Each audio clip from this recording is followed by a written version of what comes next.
Assalamualaikum warahmatullahi wabarakatuh. Halo pemirsa, kembali lagi di Women Channel Reaching Out to Public bersama saya Nazira Anindi. Nah pemirsa, hari ini kita akan bincang-bincang mengenai pola model prosedur penyelesaian sengketa medis di luar pengadilan bersama dengan narasumber kita yang luar biasa, yaitu Profesor Dr. Joni Emirzon, SHMHum. Langsung aja saya sapa. Assalamualaikum Prof. Waalaikumsalam warahmatullahi wabarakatuh Pak pemirsa. Gimana Prof kabarnya hari ini? Alhamdulillah hari ini sehat ya, walaupun suasana mendung. Iya. Kota Medan ini. Yang penting ya warna muka kita cerah, benar tampilannya oke, iya. Dan suasana hati juga harus oke. Ya. Benar sekali, itu yang paling penting ya Prof, iya, harus good mood ya Prof. Nah pemirsa, Profesor Dr. Joni Emirzon ini merupakan Dekan Fakultas Hukum di Universitas Sriwijaya Palembang dan juga merupakan guru besar bidang ilmu hukum bisnis ekonomi di Universitas Sriwijaya, dan juga beliau merupakan Ketua Badan Arbiteri Nasional Indonesia Palembang. Nah pemirsa, dengan background yang sangat luar biasa ini pastinya pembahasan kita juga akan sangat luar biasa. Benar begitu Prof? Iya betul ya. Nah pemirsa, jadi langsung aja nih pemirsa. Prof, kita penasaran dan Prof boleh juga nih kasih pencerahan ke kita, ke masyarakat umum pastinya. Kita kan hari ini akan berbincang mengenai sengketa medis nih Prof. Ya, baik. Sebenarnya sengketa medis itu apa nih Prof? Baik, sebelum saya menjelaskan apa itu sengketa medik, jadi dalam 2 dekade terakhir ini udah mulai banyak kasus-kasus mediknya. Ya, banyak dokter digugat, perawat digugat oleh para pasien. Kadang-kadang menjadi rasa ketakutan bagi tenaga medis sekarang ya. Takut salah langkah, takut salah melakukan tindakan medis itu. Walaupun kadang-kadang mereka sudah sesuai SOP masuk juga ya. Karena kadang-kadang kesadaran masyarakat ya tidak sama. Oleh karena itu ke depan itu ya antara pasien dan tenaga medik harus memiliki pemahaman yang sama tentang apa itu sengketa medik ya. Jadi terus terang saja ya, yang namanya perkara medik ini udah cukup banyak gitu ya. Baik, terutama di Jakarta, di beberapa daerah itu ya. Kita sudah bisa lihat di beberapa media sosial yang sudah digaungkan kemana-mana. Akhirnya banyak teman-teman kita medik itu ya bertindak itu super hati-hati dia. Terutama teman-teman kita yang melaksanakan di gawat darurat ya. Padahal gawat darurat itu kan punya SOP tersendiri dia. Dia punya namanya medical record ya. Tapi kadang-kadang ya karena pasien itu merasa tidak puas di dalam penanganan medis ya, akhirnya lapor kemana-mana. Mungkin dari keluarga pasien tidak begitu ini. Cuma ada pihak ketiga yang menggunakan suasana itu ya. Ada semacam menyalahgunakan keadaan kalau kita lihat ya. Nah, jadi sengketa medik ini kalau kita lihat ya, ini istilah yang digunakan dalam hal terjadinya perselisihan antara dokter dan pasien. Padahal pasien itu datang ke dokter itu kan apakah pasti sembuh? Tidak bisa.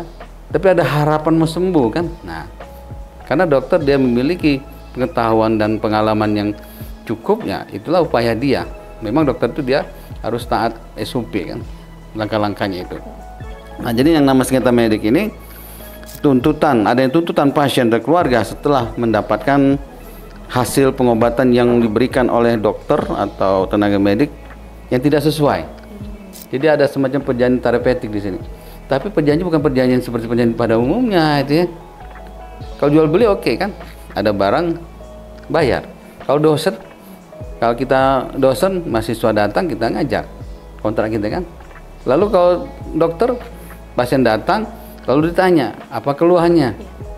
Dia datang itu berarti ada semacam kesepakatan kan, setuju untuk diperiksa. Hanya saja kadang-kadang ya, ada pasien itu, yang penting pokoknya saya ke dokter ini pasti sembuh, nah itu tidak boleh ya. Tapi harapan sembuh ada ya. Iya baik, nah. Jadi memang ya Prof, sengketa medis ini juga semakin keruh dengan adanya perkembangan sosial media ini. Betul ya. Ya. Nah, jadi semua hal yang terjadi bisa di-share di sosial media, viral, kemudian akan memperkeruh suasana dari sengketa medis ini. Nah Prof, kami jadi penasaran sebenarnya termasuk dalam sengketa medis itu kasus-kasus yang seperti apa nih Prof? Ya selama ini kan sengketa medis itu ada semacam anggapan kegagalan dosen dalam melaksanakan tugasnya ya. Padahal dosen itu kan yang namanya tenaga kesehatan itu kan punya ilmunya ya, punya cara bagaimana dia mengobati seseorang itu. Dan caranya itu sudah jelas, dicatat ya, baik administrasi maupun medical recordnya itu menjadi penting karena medical record itu menjadi alat bukti dia bagi si dokter kalau seandainya ada pasien yang merasa dia kecewa, ternyata kecewanya itu kenapa nggak sembuh-sembuh kan ya. Baik Prof. Nah Prof, sekarang kita juga sering ya Prof dengar tentang malpraktik gitu ya Prof. Nah malpraktik ini juga merupakan bagian dari sengketa medis itu atau bagaimana Prof? Iya, jadi ada 4 kriteria ya dalam praktik medis itu. Pertama, adanya duty, kewajiban yang harus dilaksanakan. Apa yang harus dilaksanakan dokter sudah ada. Ya. Kalau pasien datang, apa dia lakukan? Itulah gunanya dicatat gitu ya. Karena kalau tidak dicatat terjadi apa-apa, gimana dia membuktikan bahwa sudah ada tindakan yang secara prosedural. Kedua apa? Adanya semacam apa penyimpangan kewajiban. Sesuai atau tidak tindakan dia itu. Menyimpang atau tidak. Nanti kan akan dibuktikan nanti. Ketiga terjadi ada terjadi kerugian. Sudah kejadian di Jakarta itu ada pasien melahirkan ternyata pada kondisi tertentu tidak bisa lagi waktunya sudah sedikit dan harus tindakan, hanya dokter melakukan tindakan operasi yang lain. Ternyata pasien itu setelah selesai operasi lumpuh, ya. Anaknya lahir dengan sehat, tapi udah dijelaskan secara medis ya, karena keluarga pasien itu ada pihak yang lain yang menjadi sesuatu ya, akhirnya dibawa ke ranah hukum oleh keluarga itu. Dan dia minta ganti rugi berapa, 20M. Dokter gimana sih 20M itu kan? Dia dinyatakan sesuai dengan prosedur gitu ya. Melalui melalui ada namanya kode etik mereka itu ya. Ya makanya pasien juga harus memiliki pengetahuan cukup juga. Selama ini saya lihat ya banyak pihak ketiga yang menjadi pendamping yang kadang-kadang membuat keruh gitu ya.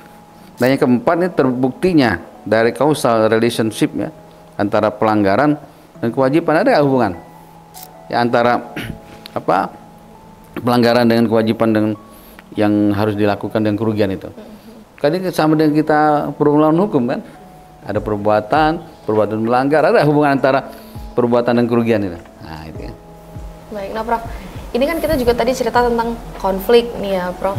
Nah konflik-konfliknya ini bisa Prof jelaskan nih ke kami. Konflik seperti apa sih Prof sebenarnya yang masuk ke dalam ranahnya sengketa medis ini? Ya konflik ini kan kalau secara teori konflik ada 5 macam konflik itu. Cuman ya nanti season tertentu lah kita bicara tentang teori konflik. Nanti baca di buku saya tentang penyakit sengketa itu ya. Ini kan konflik yang antara pasien sama dokter ini kan karena pasien itu merasa dia tidak puas atau merasa dia apa yang jadi keinginan tidak terjadi kan. Nah, di satu sisi dokter kan punya kemampuan terbatas juga kan. Nah itu makanya dokter itu kadang-kadang dia tidak bisa menerima pasien begitu saja. Dia periksa dulu, oh ini ternyata dokternya ahlinya ini. Jadi dokter juga harus terbuka. Jadi kalau awal itu memang bukan di bidang spesifik dia, ya silakan dilanjutkan, dirujuk nama itu ya. Ini kadang-kadang ada juga dokter yang menangani sendiri, ternyata gagal ya kan. Gagal itu sebenarnya bukan gagal karena kemampuan ilmu kita tidak sampai ke sana itu ya. Artinya apa? Pasien merasa dirugikan. Maka nanti ada hubungan antara perbuatan dan kerugian itu kan. Kerugiannya apa? Ternyata dia berobat itu bukannya 1 tapi 2 dan 3 seterusnya kan. Akibatnya banyak biaya segala macam itu kan. Atau dokter itu salah menangani, pernah dulu yang melahirkan ternyata lepas tangannya kan. Iya. Ada itu terjadi di Sumsel itu ya. Hanya keluarga pasien gugat ya mungkin salah salah waktu dia bersalin itu ya.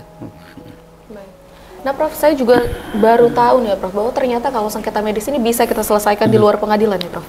Bisa ya, karena di Undang-Undang Kesehatan juga mengarahkan selesaikan dulu melalui mediasi gitu ya. Iya. Jadi non litigasi dulu disarankan. Ya bentuknya apa? Ada perundingan, ada mediasi sebagai pihak ketiga nanti kan.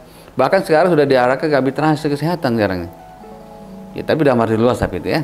Karena di kegiatan medis ini antara rumah sakit dengan pasien, antara rumah sakit dengan dokter, atau antara rumah sakit juga bisa diselesaikan melalui arbitrase. Tapi kalau khusus tuh antara pasien dan dokter itu ya diarahkan ke mediasi dia. Ya. Jadi alternatif itu ya silakan diselesaikan dengan apa istilahnya dengan alternatif yang lain dulu. Jangan kalau yang pengadilan kan itu the last resort kan. Itu istilahnya jalan terakhir lah ya. Sekarang gunakanlah the first resortnya itu. Langkah awal itu.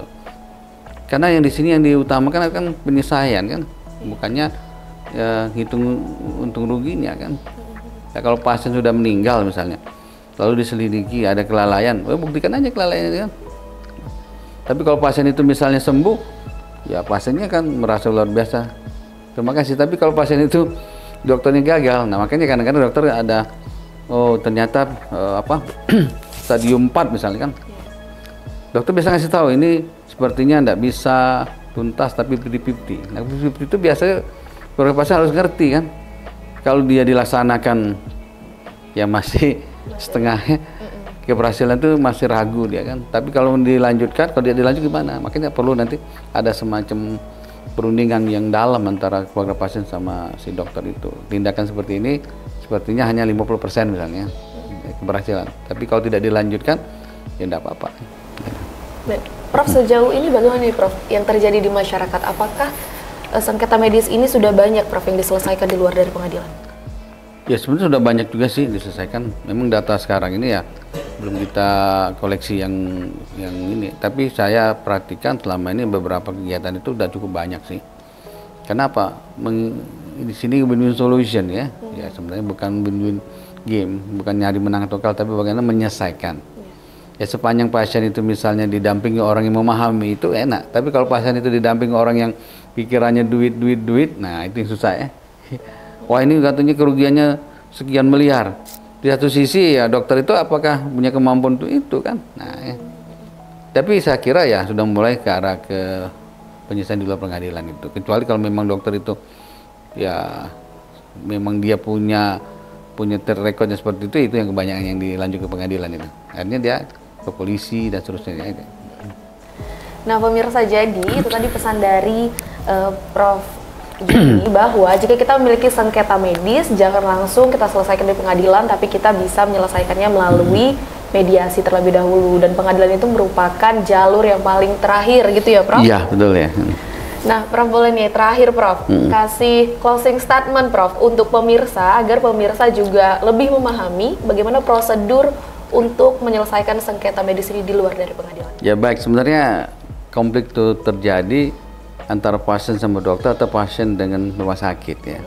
Alangkah lebih baik diselesaikan melalui perundingan dulu, negosiasi ya. Karena tidak semua tindakan itu salah ya. Bisa jadi tindakan itu pasien sendiri yang datang sudah kondisi yang luar biasa gawat ya. Ya, oleh karena itu si keluarga pasien harus memahami itu. Karena dokter juga punya kemampuan terbatas juga ya. Kebanyakan terjadi sekarang ini datang ke rumah sakit memang sudah sekarat ya. Tahu-tahu dokter itu diberikan tindakan yang sebatas itu, lalu dia diduga malpraktik gitu kan. Nah itu ya. Karena ada juga dirujuk kan, oh ini tidak bisa rumah sakit ini, lalu dirujuk ke rumah sakit tipe A misalnya kan. Tahu baru sampai di rumah sakit itu udah meninggal. Nah itu kebanyakan kejadian seperti itu. Makanya yang diharapkan pemahaman tentang malpraktik ini bukan hanya rumah sakit dokter, tapi juga masyarakat pada umumnya ya. Termasuk teman-teman kita pengacara itu ya, yang sampai membuat kisru itu lebih dalam dan merugikan semua pihak ya kan. Gitu ya. Baik, Prof terima kasih banyak Prof ya, sama-sama untuk bincang-bincang kita hari ini.